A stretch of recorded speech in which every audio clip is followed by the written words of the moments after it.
Hello everybody and welcome back to Expert Examiner IELTS. My name is Glyn and in this video we're going to give some feedback to Hasan's speaking test. So let's have a look. Good evening, my name is Glyn. Would you please tell me your full name? Hi, my name is Mohammed Hasan Sohan Ajini. You can call me Hasan. Okay, thank you, Hasan. Now, in this first part, sorry, the candidate did say Hasan, and I said, thank you, Hasan. So sorry if I got the word stress wrong. Hasan. Test. I'm going to ask you some questions about yourself. Do you work or do you study? Currently, I'm working for a Cool, like present continuous. Currently, I'm working. international company, and Did he say for a international or for an international? currently I'm working for a international company. So with international, uninternational, uninternational. Minor mistake. And I'm an engineer, and I'm developing artificial intelligence for the company. Cool, lovely extension, very nice, very natural. And how long have you been working at this company? Right now, I'm celebrating my 8 months at the company. It's a nice way of putting it. I'm celebrating my 8 months. I'm probably more natural. I'm celebrating 8 months, or I'm celebrating my 8-month anniversary. I'm celebrating my 8 months at the company. If I'm very particular, I might think that, it just doesn't quite sound natural. And what do you like most about your job? Okay, experiencing new things is the main advantage of my job. Cool, very nice. Gerund as a subject here. Experiencing new things is the main advantage. So nice grammar. Because some jobs like teaching is really a repetitive Some jobs like okay.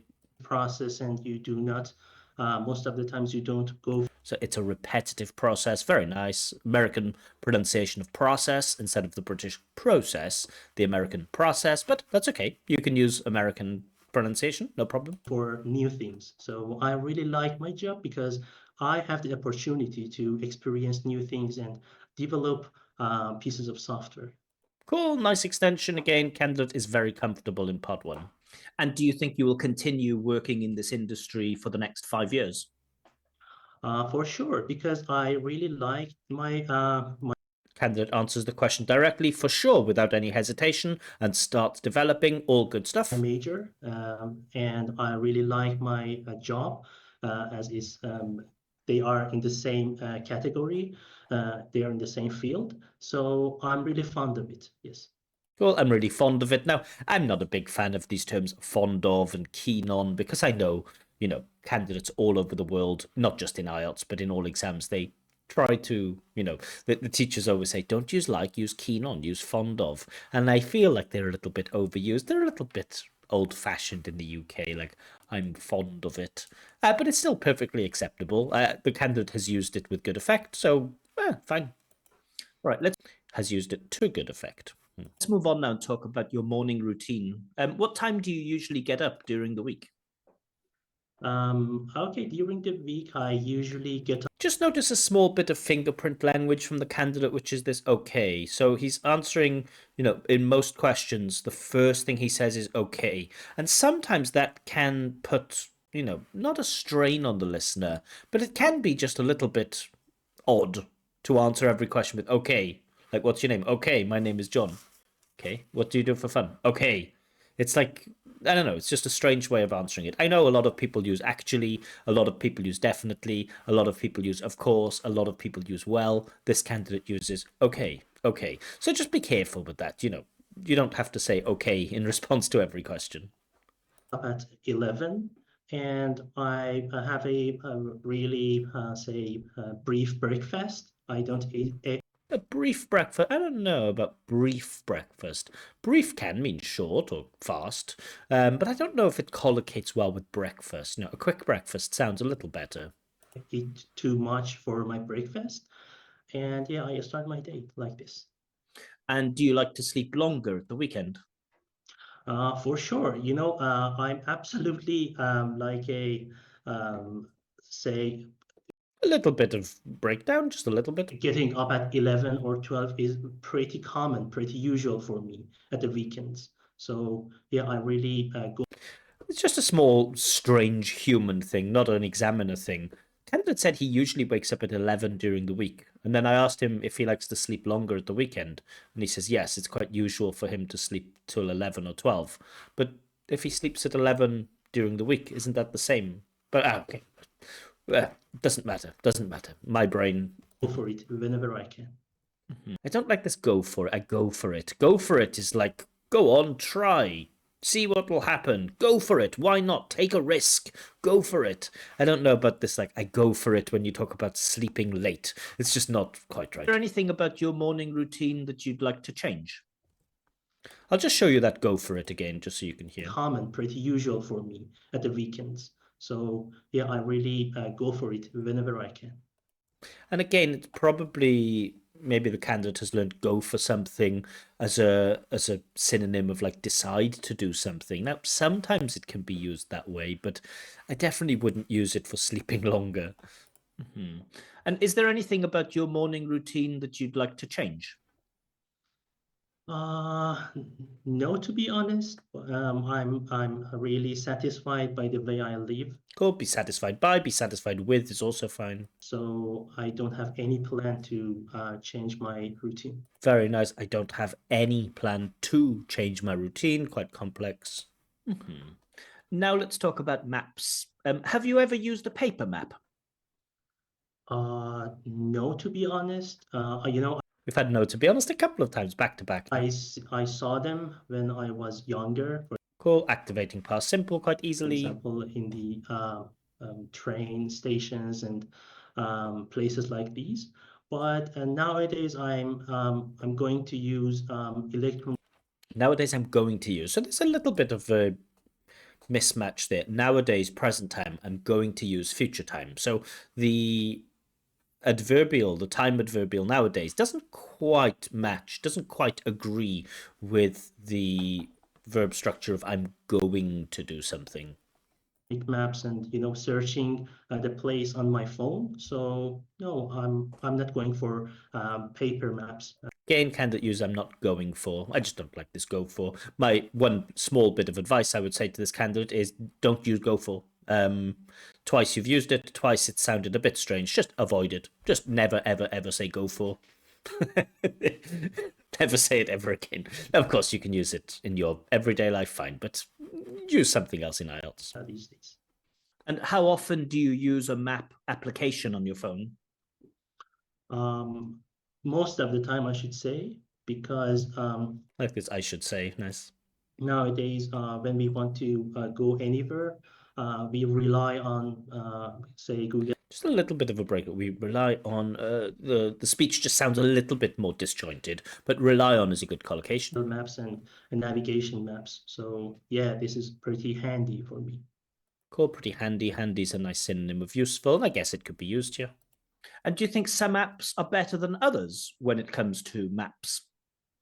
When we are speaking about maps, the most important item for me is how many places there are pinpointed.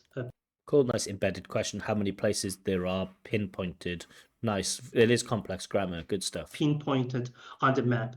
So the more the places are pinpointed, the more So this comparative structure the candidate's trying to use is not quite right here. The more places that are pinpointed, the more something you can something. So this is I don't know what the term is. Grammar books often call it the comparative structures. The comparative structures. Usually it's taught at B2 level, but activating that grammar is difficult for a B2 student, and C1 students we would maybe expect them to get it right. It is a very complex structure. The more you learn, the more you know, or the longer you cook it, the tastier it will be, or something like this. Candidate just doesn't quite get it right. He attempts it, but doesn't quite get it right. Users are likely to use. Let's just listen again. There are pinpointed. Sorry, to maps.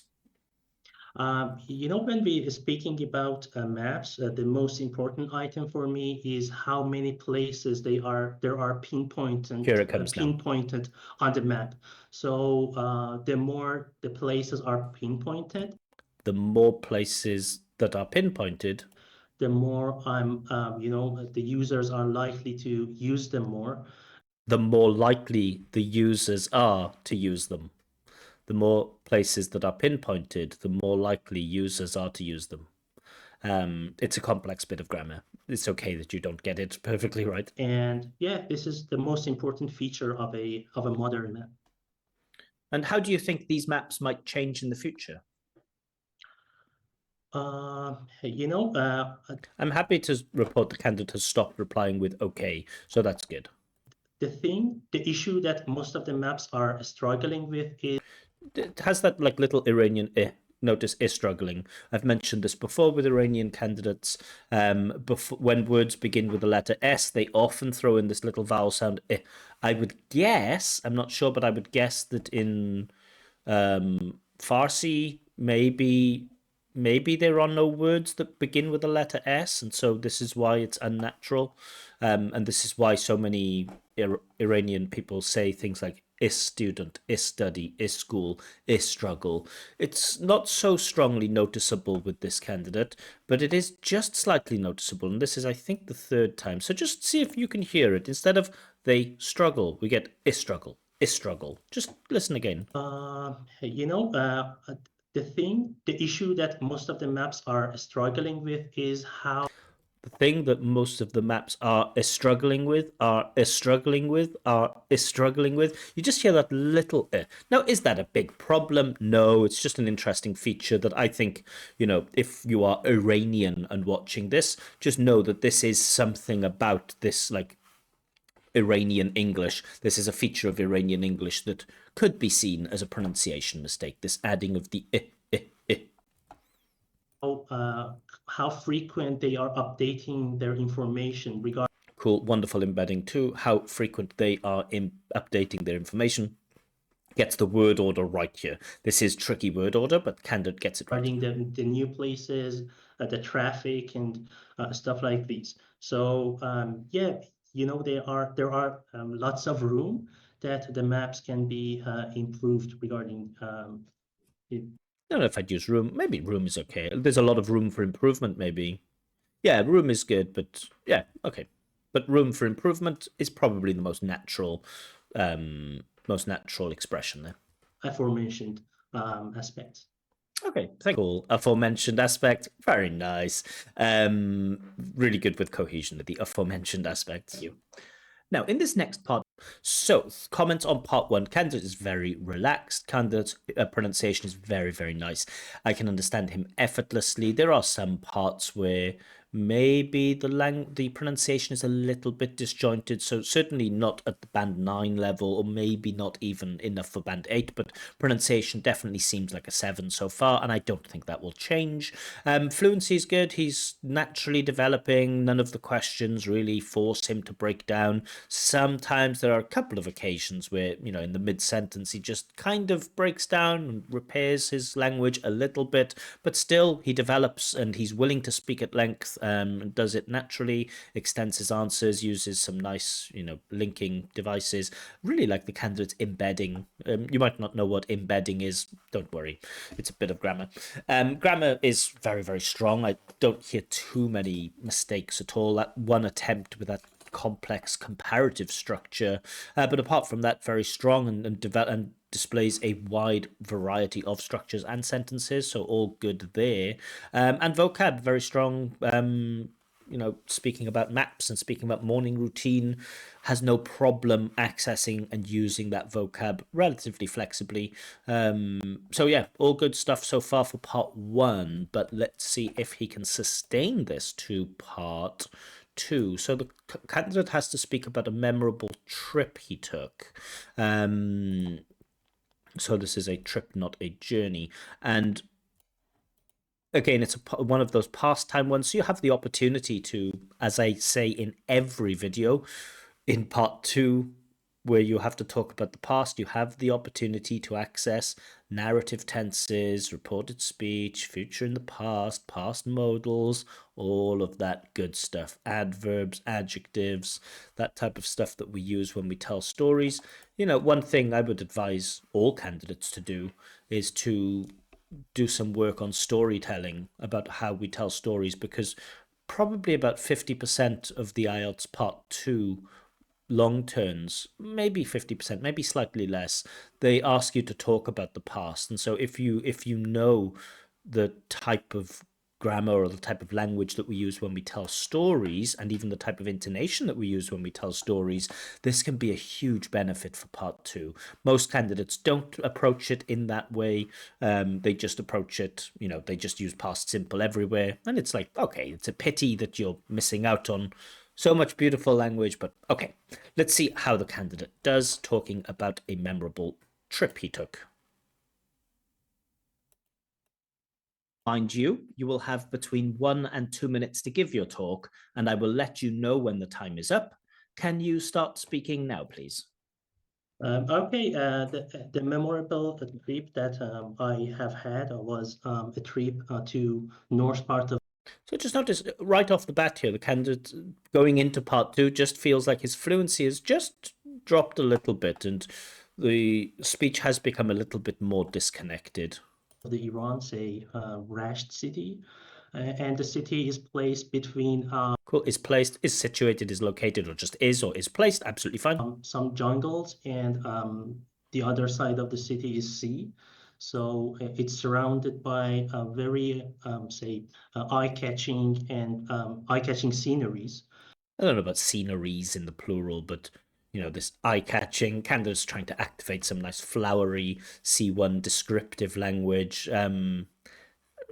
Maybe it's appropriate here. Feels a little bit rehearsed, but okay. I taking advantage of both. I taking. So I'm not quite sure where the grammar is going here. I taking advantage of both. What is this I taking? It sounds like it's an attempt at present continuous, but I don't know. I was taking, or I decided to take. So I taking just sounds odd. Um, good place. And I think, the candidate maybe realizes he's made a mistake. I'm not sure, but you can see that the confidence in the candidate has just dropped a little bit. Let's just have a look, listen again. Eye-catching sceneries. I taking advantage of both, good places, say. And so I've noticed this sometimes happens, or yeah, can I say often happens? I don't know, but yeah, I think I can say often. When candidates try to use memorized language, rehearsed language like eye catching, very often the next part that comes after it, they break down because it's almost like their brain is like, yes, you used eye catching. Great. Your job here, your work here is done. And then you realize, oh, I still need to go on. So maybe sometimes if candidates are focusing on, crowbarring, forcing in nice flowery bits of language like eye catching sceneries, after that they break down a little bit because they were so focused on activating that bit of vocab that they kind of forget what comes next. And it's one more reason why I recommend forgetting about forcing yourself to use advanced language. Candidates vocab is already advanced without trying harder to use extra special language. But anyway, Both jungles and the sea. The sea is Hazar Sea, which. so I think a bit of a pause should have been natural there. Maybe the candidate feels a little bit nervous or recognizes that his fluency has dropped and then he tries to speed up a little bit. So just notice there's just a noticeable lack of pause, at least for me. Eye-catching sceneries. I taking advantage of both, good places, say both jungles and the sea. The sea.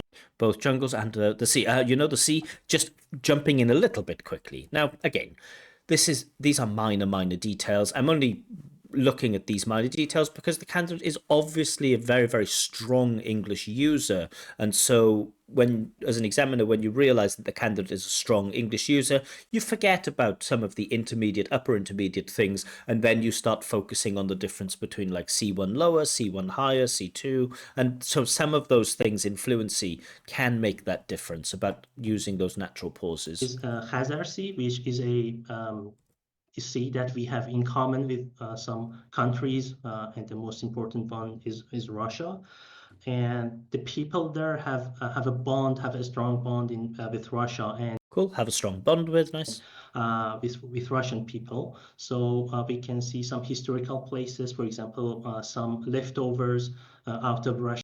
Some leftovers seems strange. Usually, leftovers is used when we talk about food. We can use leftover as a pre-modifying adjective, so like leftover clothes or leftover something. But I don't know, using it as a noun here, you can see some leftovers. Just seems a little bit strange. invasion to those cities. And Missed that word invasion, but the candidate got it. I just paused and you might not have heard it, but invasion, good. some of the words that are remained in the people's language. Don't know what that means. The wars that remained in the people's language. I'm not quite sure what that idea is referring to. From some souvenir of those invasion, I should say. And yeah, I went there with my family, and we enjoyed for about 2 weeks. No, we enjoyed for 2 weeks. It just again, it's perfectly understandable. We enjoyed for 2 weeks. But it just sounds a little bit strange. We enjoyed for 2 weeks. Usually enjoy is a transitive verb, so we use it like we enjoyed something, usually. We enjoy, if you want to use it without any object, we often use a reflexive pronoun. So we enjoyed ourselves for 4 weeks. So did you enjoy yourself? Yeah, I enjoyed myself. So we often use like because enjoy is what we call transitive verb. It should have an object. And so it feels empty without an object. When you say we enjoyed for 3 weeks or something, it's just not quite right. It's like we enjoyed ourselves for 3 weeks. Fine. Or 10 days, I should say. Sorry, not 3 weeks, 10 days. But unfortunately, I'm not fond of tripping and Not fond of tripping, so I'm not fond of, again. Okay, I'm not a fan of, not fond of, but candidate uses it to good effect. But tripping, to trip is a different verb. It has a different meaning, and let's not talk about it here because it's connected to something else. But tripping, no, I'm not fond of traveling. I'm not fond of taking trips. I'm not fond of going on trips, but I'm not fond of tripping. Tripping is connected to mushrooms or going, sightseeing and stuff like this. So cool, going sightseeing, nice. most of Also really like this stuff like this imprecise language, but very natural. Stuff like this, very good. the time I was sleeping during the trip, so it was meaningless to me.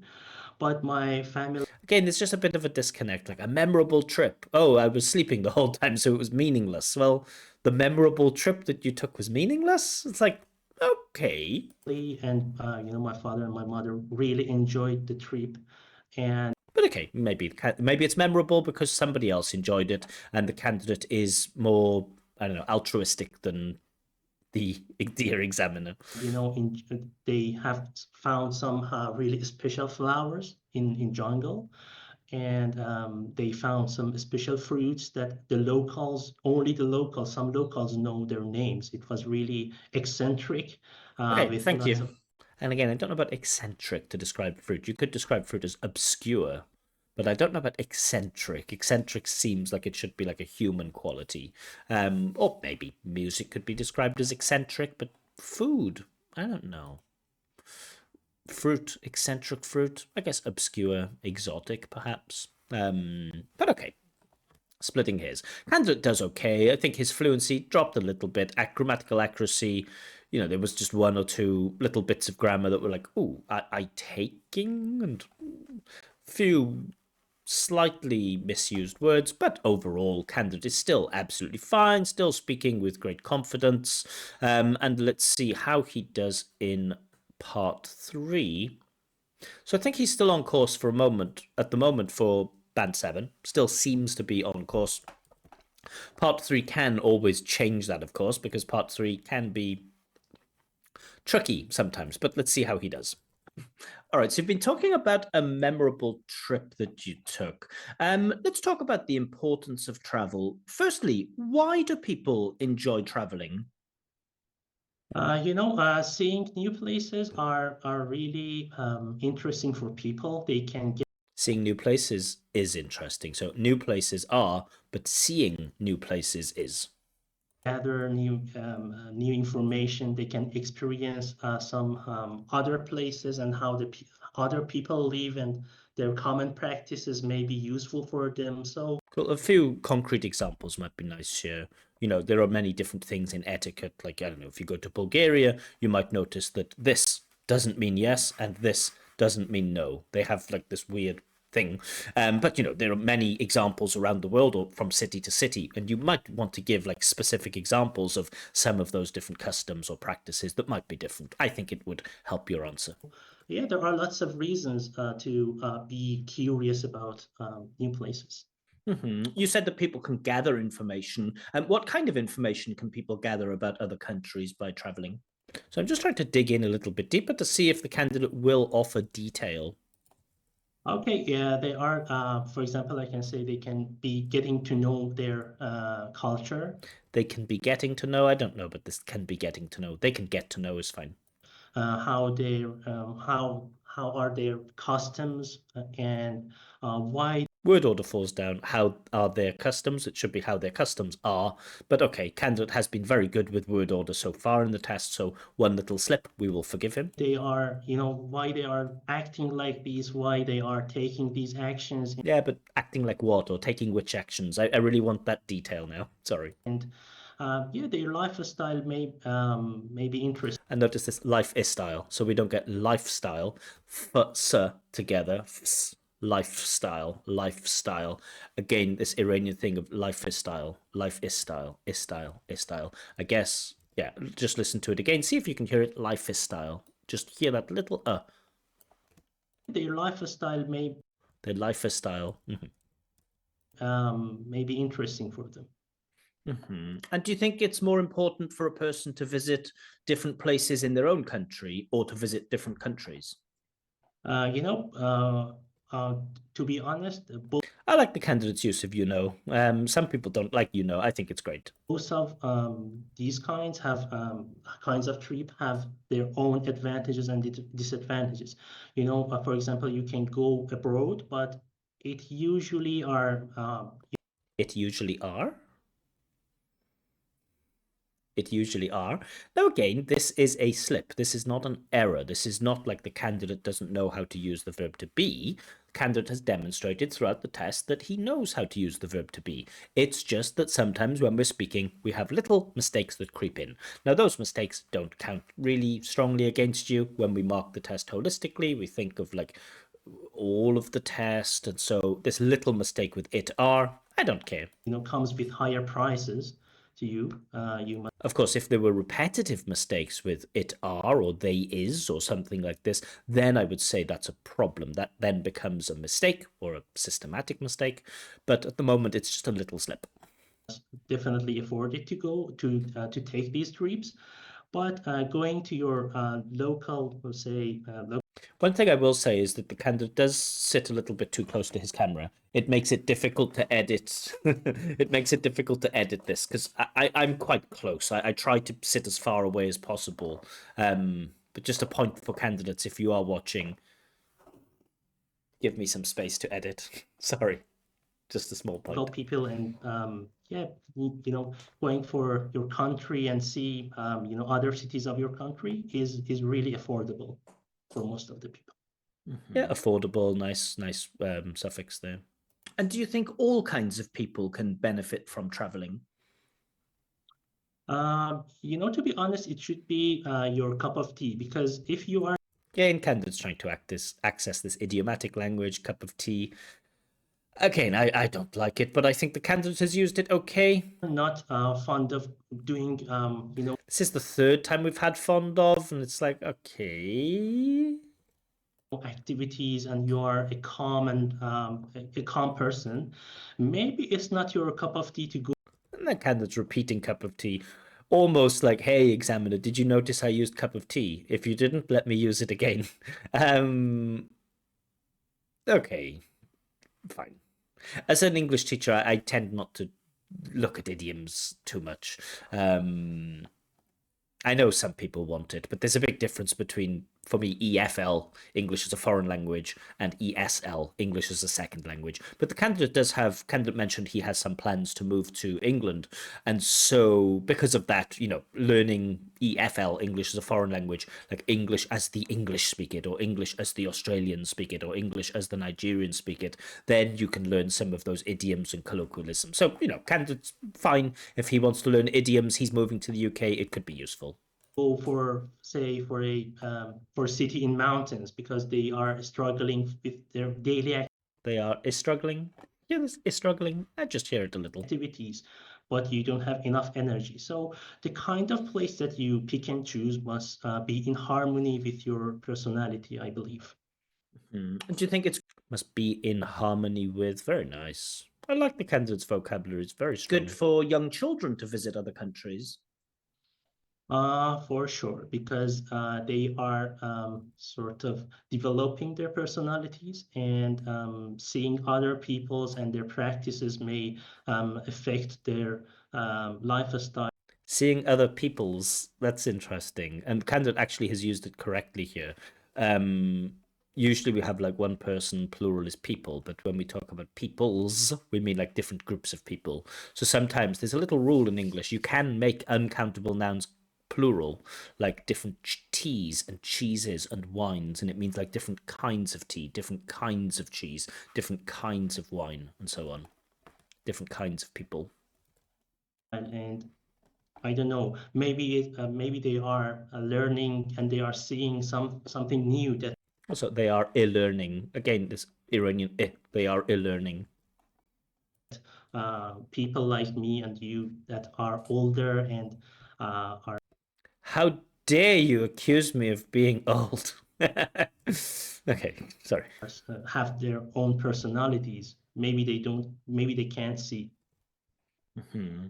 Let's talk about the future of travel and tourism now. How do you think travel will change in the future? Okay, some of the aspects that may change in the future, for Cool, nice hedging language may change in the future. example, could be the Could job be. that tour leaders are doing at the moment. For example, Tour leaders, fine. I guess tour guides might be better. I don't know if there's a difference between tour leaders and tour guides, but tour guides definitely seems more common. when we are going to a historical place, they are trying to describe the history behind the place and Cool to describe the history behind the place. Very natural. let you know the place inside out. But I believe that they can be described by computers, computer programs, and technology. Technologies make this easier. For example, using a So candidate's fluency has returned. There was a little dip in part two, but I think the candidate's speaking very fluently in part three. gadget that when you go to a place or getting near to a vase or some stuff, Some a stuff that again the Iranian a stuff. it plays the history behind the stuff for you in your headphones or whatever. Now, some people have predicted that in the distant future, we won't have countries and we won't have borders, and people will be able to travel and live wherever they want. Do you think this would be a good thing? What a wonderful idea, right? No more getting visas. You just travel where you want. Ah, beautiful. Yes, we should live in a world. Okay, the country that I'm living in should be the world, not my country. So I Nice idea expressed here. We actually have a term for this, like a global citizen. So I see myself as a global citizen or a citizen of the world. believe that it is a inevitable move that An inevitable. So not a inevitable, but an inevitable. Again, just minor. But this is the second time we had it. We had it once in part one, where he said, I forgot what he said, but he said a plus an I sound. And now we get a inevitable instead of an inevitable. the people and the government should be prepared for. And yes, it's meaningless to have your country in a traditional way. For example, in a way people before think about their countries. Okay, So this is the last question, and I really wanted to ask the follow-up question, but what about local traditions, local cultures, and what would it mean for languages in a world without borders where people were traveling everywhere? Probably a lot of languages would die, and that would be a sad thing, but we didn't have time, unfortunately. they want to make their country larger. They go for wars and Again, go for, that's the third or fourth time we've had it. And again, I don't think it's used correctly here. The countries go for wars. My bit of advice would be just avoid using go for, because you've used it multiple times and you haven't used it correctly once, unfortunately. So just forget about go for, find something else. yeah, things are changing and still will be changed in the future. So yes, I believe that the borders maybe comes with new meanings. And yes. Okay, thank you. That is the end of the test. All right, so I'm going to get into marking. Now, when I first did the speaking test with the candidate, I told him that I kind of felt like his score was probably like 7776, or it's like 7677 or 6777. Or I thought he had like 3 7 scores and 1 6, so I thought maybe that would pull him down to a 6.5. On reflection, I think the candidate probably does have a band 7. I think fluency and coherence, I think 7 is fair. So I think, the length, despite occasional hesitations, you can speak at length, relatively easy, with easy to understand ideas which are logically connected. Cool, great, wonderful, band 7. Lexical resource, there may even be an 8, but I'm going to give 7. So I think the range of vocabulary that you have is worth an 8. But the accuracy isn't always that precise. So you demonstrate a wonderful range of vocabulary. So you use so many different types of words and so many different natural collocations and even some idiomatic language, range of vocabulary, including lots of natural collocations like rely on and that type of stuff. But okay, quite an easy one. Natural collocations and even idiomatic language. However, at times, your attempts to be more ambitious with vocab fall a little flat.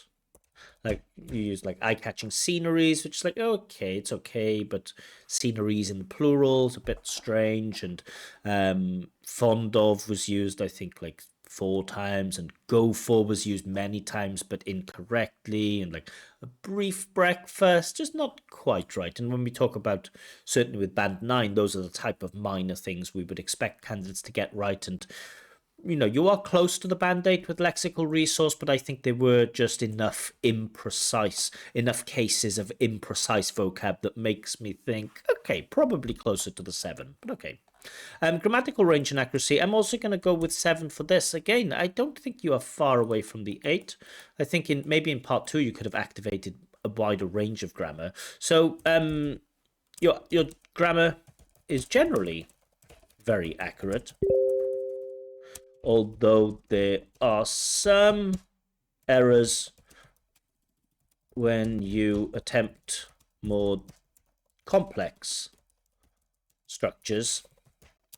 That comparative structure was one example of that. There are also some minor slips with basic grammar, like it are or I taking, with basic grammar, but these don't affect understanding. So yeah, I think overall band 7 is probably fair for grammatical range and accuracy. And again, pronunciation, again, sorry, it seems boring to give you 7s for everything. It's very rare that I mark something, with the same score for everything, but I always try to mark it as honestly as I can. Your speech, you can be understood effortlessly, which is great. You show a nice phonological range. However, you do have some minor errors with this is stuff, and even with L sometimes, like is struggling or is student or something like this. So, a couple of just tiny phonological errors. But that's not the reason why I'm giving you the 7. It's not because of that, like, little Iranian is stuff. Because certainly there are Iranians who have absolutely band 9 pronunciation, but still have this feature of the is. Most importantly, some of your, let's word it differently, while some of your speech is connected, this isn't usually sustained over long stretches of speech.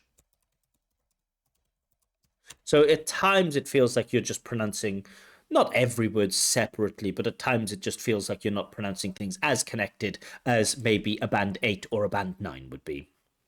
But yeah, I think you have a lot of positive features of your pronunciation. I think your intonation is fine, very easy to understand you. So overall, I have a very, very boring band 7. Overall 7.0, everything 7 for me. Any points to work on? Just a couple of minor points. I would say forget about using go for. Don't overuse fond of. Don't approach the test thinking that you have to activate special language. You don't. You don't need to activate this special language. So if you're thinking of like breathtaking views and eye-catching scenery and things like this flowery language, you don't need to activate that. Your vocab is already very, very, very, very strong. If that's the language that comes naturally to you, eye-catching scenery, if that really is the language that emerges in you, use it. Absolutely fine. But if you're using that language specifically because it's a strategy to try to activate difficult language, I would advise you not to do it. Forget about it. You don't need it. Your band 7, I think your level is advanced. You probably have the potential, your fluency and coherence. Some people might give you an 8 for that. Your grammatical range and accuracy, some people could give you an 8. Lexical resource, some people could give you an 8. Pronunciations, some people could give you an 8.